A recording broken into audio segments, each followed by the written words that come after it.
En capítulo municipal achegámonos a un pleno. Celebrarase mañá, ten carácter ordinario e, en principio, non ten asuntos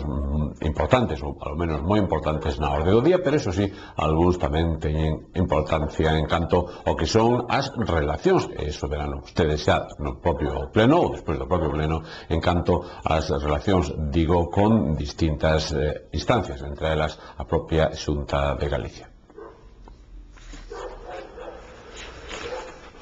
Mañá e a partir das 9 da noite celebrarase o pleno ordinario no Concello Estradense, que ten un total de 12 puntos na orde do día. O primeiro é a aprobación da acta do pleno anterior, a segunda o ditame da Comisión Informativa de Organización sobre a adhesión ao Manifesto Galicia ten dereito, o terceiro tamén a aprobación do ditame da Comisión Informativa de apoio á candidatura da Fundación Vicente Ferrer ao Premio Nobel da Paz, o cuarto, a aprobación do ditame da Comisión Informativa de Medio Rural relativo ás unidades de xestión forestal, o quinto, a aprobación do ditame da Comisión Informativa de Benestar Social relativo a actuacións e instar a Xunta de Galicia para a superación de discriminación cas mulleres,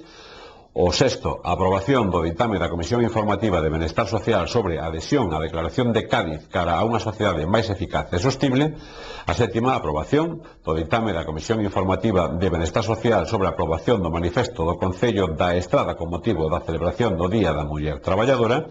o oitavo, a aprobación do ditame da Comisión Informativa de Benestar Social relativo ao pasamento en Cuba de Orlando Zapate, o noveno, a aprobación do ditame da Comisión de Cultura sobre apoio á solicitude de concesión ao Instituto de Educación Secundaria Manuel García Barros do Bacharelato de Artes nas súas dúas vías de Artes Plásticas, Deseño e Imaxe e Artes Escénicas, Música e Danza. A segunda parte do pleno é a parte de control da xestión e ten 3 puntos na orde do día. A primeira, a dación de conta do agradecemento á corporación remitida por Roberto Blanco Valdés, o segundo, a dación de resolucións da alcaldía e o último punto, o de rogos e preguntas.